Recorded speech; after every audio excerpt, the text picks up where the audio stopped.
بسم اللہ الرحمن الرحیم۔ آغاز ہے پروردگار کے پاک اور بابرکت نام سے جو بڑا ہی رحیم و کریم ہے۔ عزیز طلباء اور محترم ناظرین، السلام علیکم۔ آج ہم بات کریں گے مطلع اور مقطع کے حوالے سے، جو غزل کا حصہ ہوتے ہیں۔ عمومی طور پہ مطلع کو غزل کا پہلا شعر کہا جاتا ہے اور مقطع کو غزل کا آخری شعر۔ کچھ قانون وضع کیا گیا ہے مطلع اور مقطع کی شرائط پر پورا اترنے کے لیے۔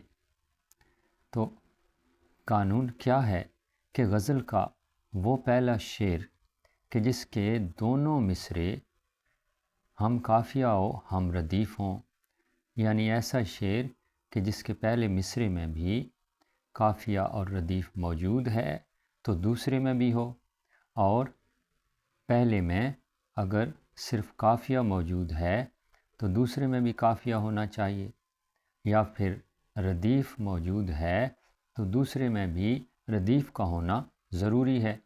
اگر وہ شعر اس معیار پر پورا نہیں اترتا تو وہ غزل کا پہلا شعر ضرور کہلائے گا لیکن مطلع نہیں کہلا سکتا۔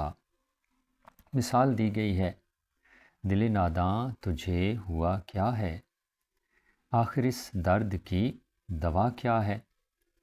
دیکھیے دونوں مصرے، یہ غالب کی غزل کا پہلا شعر ہے۔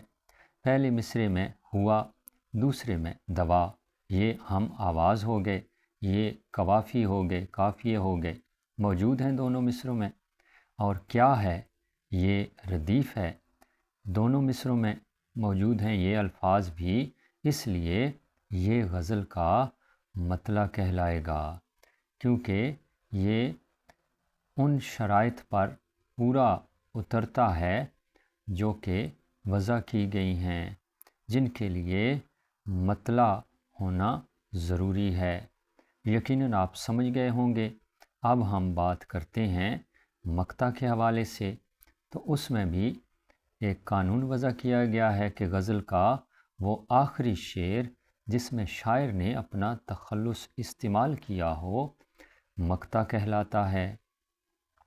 عام طور پر ایسا بھی ہوتا ہے کہ شعراء غزل لکھتے ہیں تو آخری شعر میں وہ اپنا تخلص استعمال نہیں کرتے، تو وہ شعر کہ جس میں شاعر نے اپنا تخلص استعمال نہ کیا ہو غزل کا آخری شعر تو کہلا سکتا ہے لیکن مقطع کی شرط پر پورا نہیں اترتا۔ ایک مثال دی گئی ہے، ہم نے مانا کہ کچھ نہیں غالب، ہم نے مانا کہ کچھ نہیں غالب، مفت ہاتھ آئے تو برا کیا ہے۔ غور کیجئے، اس شعر میں غالب کا تخلص موجود ہے تو یہ غزل کا مقطع ہوگا۔ یقیناً آپ سمجھ گئے ہوں گے۔ ویسے ان کے معنی بھی بتا دیتے ہیں۔ مطلع سے مراد ہے طلوع ہونے کی جگہ، اور مقطع سے مراد ہے کاٹنا، قطع کرنا۔ تو یہ معنی بھی آپ کو بتا دیے، اور جو شرائط ہیں ان کے لیے وہ بھی آپ کو بتا دی گئی ہیں۔ امید ہے آپ کو ویڈیو پسند آئی ہوگی۔ اگر پسند آئی ہے تو لائک ضرور کیجیے گا۔ چینل پر نئے ہیں تو چینل کو بھی سبسکرائب کیجیے گا تاکہ اس قسم کی ویڈیوز آپ تک پہنچ سکیں۔ اجازت چاہتے ہیں، اللہ نگہبان۔